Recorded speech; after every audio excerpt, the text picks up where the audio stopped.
Hey everyone, welcome back to Corporate Decoder. Today we're diving into a report from MediciNova, a company that's trying to find new uses for existing medicines. It's like they're rummaging through the medicine cabinet to see if they can find something that works for a different ailment. Stick around to see if they struck gold or just found some expired cough syrup.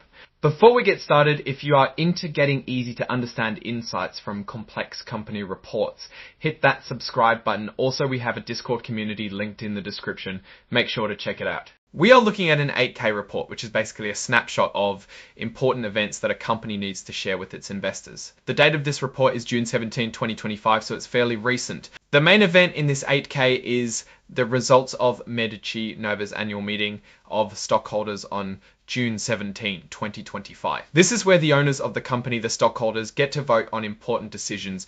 To be eligible to vote, you had to be a stockholder as of April 21, 2025. On that date, there were about 49 million shares of MediciNova stock outstanding. At the meeting, a little over 34 million shares were represented, meaning that stockholders holding that many shares either showed up in person or voted by proxy, which met the requirements to make official decisions. A proxy is basically a way to vote without being there. The first item on the agenda was electing a board member. Carolyn Beaver was elected as a Class 3 director.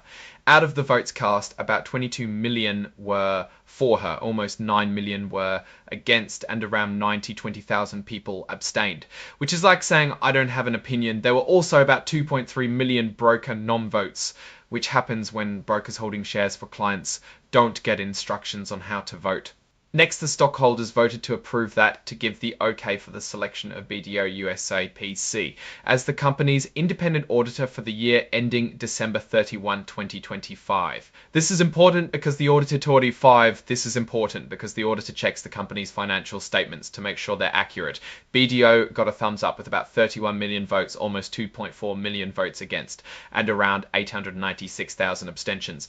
Then there was a vote on the compensation of the company's top executives. This is a non-binding vote, meaning the company is not required to follow the stockholders' recommendation, but it gives them a sense of what the owners think. About 22 million voted in favor, almost 9 million voted against, and 27,000 abstained. It looks like a lot of people approved of the executive compensation packages. Finally, the stockholders voted on how often they should have this kind of advisory vote on executive pay. The choices were every 1 year, 2 years, or 3 years. The winner was every 3 years with about 13 million votes. 1 year got almost 10 million votes and 2 years got only about 1.2 million. Abstained received about 8 million votes. Abstained received about 8 million votes.